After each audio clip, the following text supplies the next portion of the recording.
The film opens with a dark voiceover from Andy, as she and her crew lie on the floor, her body riddled with bullets. She says she's tired of it all, tired of living, tired of watching the world never change despite everything she and her team have done. A couple of weeks earlier, Andy is in Morocco, walking through the streets, when she's approached by Booker, who tells her that it's time. Together they meet up with the rest of their team, Joe and Nikki. The four of them sit in a quiet room and talk about how long it's been since their last job. Andy seems hesitant about taking on another mission, hinting at her weariness with the world and questioning if what they do even matters anymore. But Booker gently persuades her, saying they still have a purpose. Later, they meet with Copley, a CIA operative they've worked with before. Copley shows them disturbing photos of dozens of kidnapped children in South Sudan and asks for their help. He claims he has no other options and needs their unique expertise to rescue the children. Reluctantly, Andy agrees, and the four gear up, packing weapons into their bags and boarding a plane to South Sudan. On the flight, Andy is unusually quiet and brooding while the others joke with each other, trying to keep the mood light. When they land, they move stealthily through the desert night, infiltrating what they believe is the enemy's stronghold. They're fully armed and silent, moving as an experienced disciplined unit. They enter the compound and find a dark empty room. That's when they realize that it's a trap. Dozens of armed soldiers storm in and open fire on them, riddling their bodies with bullets. The team collapses to the ground, apparently dead. But moments later, their wounds begin to heal. Bullets push out of their flesh, skin knits back together, and they rise to their feet, alive and furious. The soldiers panic and keep shooting, but Andy and her team strike back with swords, axes, and guns, brutally cutting through the ambushers in a violent, efficient fight. Meanwhile, elsewhere in Afghanistan, we meet a young Marine named Nile, on patrol with her unit. During a raid to apprehend a suspect, Nile and her team kick down a door. But the suspect shoots at them, forcing Nile to shoot back. As Nile tries closing the suspect's wounds, he slashes her throat with a knife before dying, and Nile collapses and bleeds out. But later, in the military hospital, Nile shocks everyone by suddenly waking up, with her throat completely healed, no scar, and no damage. Her fellow soldiers stare at her in disbelief. At the same time, Andy, still in South Sudan, jolts awake from a dream, and she knows instantly that a new immortal has awakened somewhere in the world. She tells her team to lie low for now and meet her later at their safe house in France. They don't argue, though they seem uneasy about splitting up.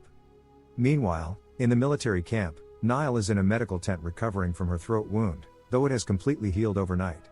Her fellow Marines visit her but are unsettled by what they see. One friend awkwardly asks about her neck, but they quickly withdraw, clearly afraid of her. Even her sergeant doesn't know what to make of it and informs her that she's being sent to Germany for further tests.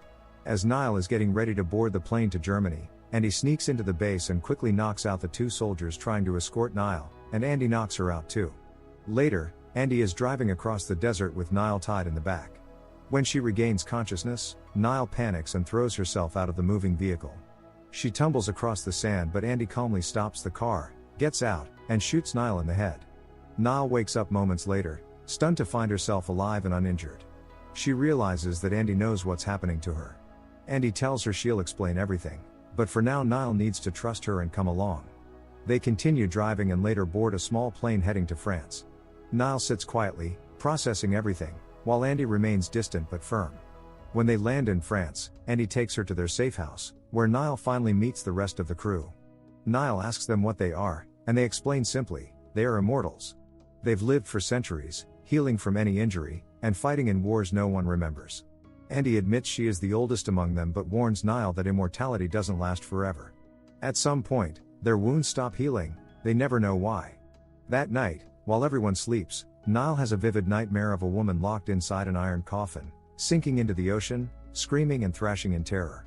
Shaken, she tells the others about it when they wake, describing the woman's anger and abandonment. Andy, hearing this, listens quietly. Booker explains to Nile that the woman she dreamed about is named Quinn. Long ago, Andy and Quinn fought together as the first two immortals. They were close, more like sisters, and fought in ancient wars.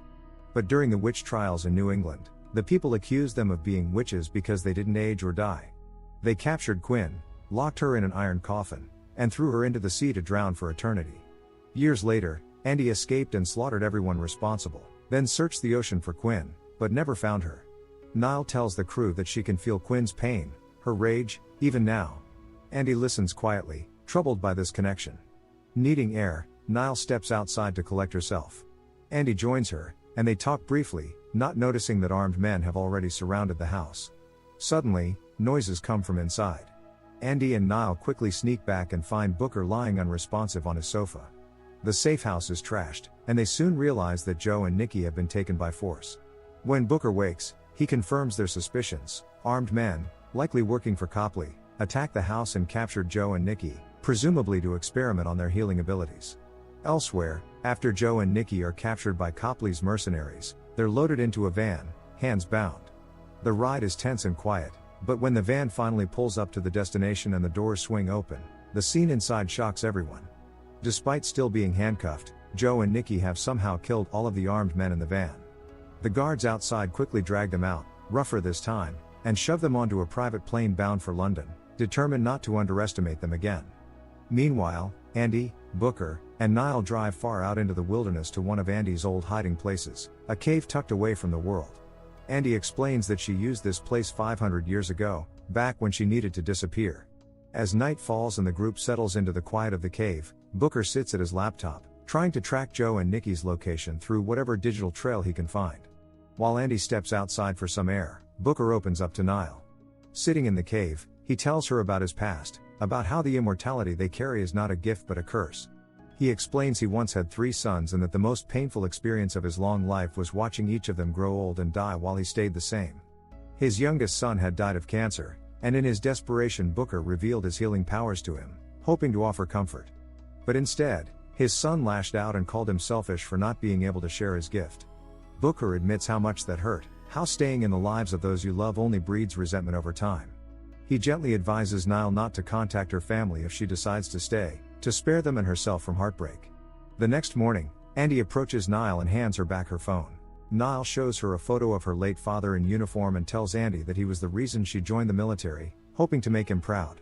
Andy listens quietly and then admits something herself too, that she's been alive so long she doesn't even remember what her mother looked like anymore. The only family she has left is her crew, and she promises Niall that she'll do whatever it takes to get Joe and Nikki back. Later, Booker tracks Copley to a grand house in England. Andy, Booker, and Niall arrive outside. Before heading in, Andy hands Niall a gun, but Niall hesitates. She tells Andy she doesn't want any part of this anymore, she just wants to go home to her family. Andy studies her for a moment but doesn't argue. She lets Niall take the car and leave, respecting her choice. Niall drives off toward the train station, determined to return to her old life. But as she clears out the weapons from the trunk to dispose of them, she notices something odd. The gun Booker had handed Andy earlier has no bullets. That detail clicks in her mind, and she begins to suspect that Booker might have betrayed them. She decides to turn back and warn Andy. Meanwhile, Andy and Booker enter Copley's house. They find him in his office. Before Andy can confront him, Booker pulls a gun and shoots her in the back. Andy collapses, stunned, and Booker quickly handcuffs her. Copley admits that he studied Andy's history, that her blood and DNA might hold the key to curing disease and ending suffering. Booker tries to justify what he's done, explaining that he believes Copley's people could finally help them die, and their immortality so they could finally rest and grow old like everyone else. But as Booker tries to calm himself, he notices something alarming. Andy isn't healing. Panic flickers on his face just as Stephen enters with his security team. They sedate both Andy and Booker. When Copley objects, saying Andy might no longer be immortal and they should stop, Stephen's men knock him out and leave with the prisoners. Later, Niall returns and sneaks into the house. She finds Copley recovering from the blow. She demands to know where Andy and the others have been taken. Copley, now realizing he's also been played, confesses that Stephen's real plan isn't to cure humanity, it's to exploit Andy and her crew's DNA for profit and power. He offers to help Niall rescue them, and together they travel to London, where Merrick's lab is located. Niall infiltrates the high-security facility with Copley guiding her. She moves through the corridors, efficiently taking out guards. She finds the rest of her crew imprisoned and restrained. She frees them, and together they fight their way out, cutting down Stephen's armed men. They capture one surviving guard and force him to reveal Stephen's location, and he tells them that he's hiding in the penthouse. The group storms the penthouse, but Stephen's elite security is waiting for them, guns ready. Joe suddenly smashes through a window from outside, killing the security captain and tipping the scales. By now, Andy is visibly weakening, blood loss and exhaustion taking their toll. Stephen appears, gun in hand. He tells Andy how close he came to changing humanity forever with her DNA, but she's ruined everything. In one swift move, Andy grabs her weapon from him and slashes his neck. As he staggers, Niall charges, tackling him. She throws both herself and Stephen through the window. They plummet from the skyscraper and crash onto a parked car far below, killing Stephen instantly. When the crew rushes to check Niall, she regains consciousness, grimacing as she pops her broken bones back into place. The group flees before authorities arrive, disappearing into the city. Weeks later, the crew sits in a quiet bar. Niall tells Booker she's made her decision, she's staying with them for life. She's even arranged, with Copley's help, for a fake funeral so her family can mourn her and move on. Not long after, the crew meets again with Copley and agrees to work with him to find and protect others like them who are scattered across the world. 6 months later, Booker, now visibly drunk and exiled from the team, stumbles into his apartment early in the morning. He then senses he's not alone.